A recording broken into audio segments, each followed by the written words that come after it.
everybody, welcome to today's episode of DownStream Outdoors. Today on DownStream Outdoors, we're going to start off with our featured product of the week. This week's featured product of the week are our Beach Corner brand of Honey Pops. They're an all-natural candy. They're shaped like a lollipop. There's no artificial flavors, colors, or preservatives in any of our products.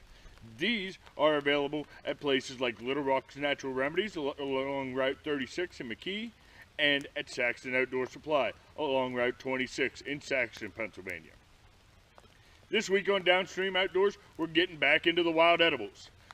There's not much going yet here in the spring, but there are a couple things we can get out there and get. And this week, we're going to go after a thing most people know as a Fiddlehead fern.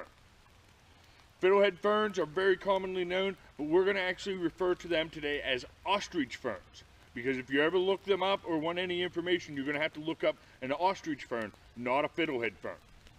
Okay, but we're going to explain why they get called fiddleheads and exactly how to use them. All right, now we've collected our fiddlehead. What do we do with it?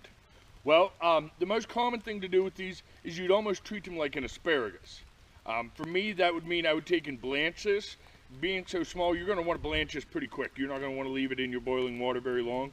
Then I'd flop it out of that blanching water and right into some hot butter with a little bit of seasoning salt. Saute it up real quick. Once again, because of how small these fiddleheads are, it's not going to take very long. If you overcook them, they're going to turn into mush, and mush is never palatable. It's palatable, but it never feels good on the tongue. It's not a good thing to want to eat. You still want a little bit of snap. That's why you want to blanch them quick, flash fry them, and be done. That's all you want to do. They'll finish cooking as they're hot, setting in a pan, resting for a couple minutes.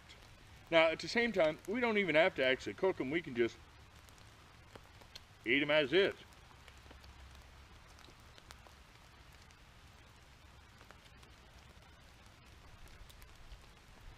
I'll be honest, it's been a couple years since I've had a fiddlehead. That's better than asparagus. I'll eat that over asparagus any day, and I love asparagus. I could eat asparagus anytime. We're going to go out and we're going to collect some more of these. I'm going to have myself a nice meal with this. All right, here's what we're actually looking for. You can see these guys right here. This is actually outside a buddy of mine's place. He's fortunate enough to have them right outside his house. These are the fiddleheads. You can see they're nicely curled around real tight, and they reminded people of a head of a fiddle, and that's how they got their name Fiddlehead. Now, with these ostrich ferns, you'll see you have these. These are left over from last year. What these are your reproductive fern heads. These green fern heads are sterile fern heads. Those are the part that we actually want. We want the sterile fern heads. Okay, we're going to show you right here. These here ones aren't fully grown. They're going to get a lot bigger. They'll get up to about 3 feet long. These here, and they resemble kind of an ostrich feather, the long tail feathers of an ostrich feather. That's where they get their name. Now, like I said, we want these guys. We want these little guys right here. You can see right there is what we want. Well, everybody, that was about it. You know, we can use them in a variety of ways, just like we talked about, and they're absolutely delicious. So, something else for you to try. And until next week, keep your line wet and out of the trees.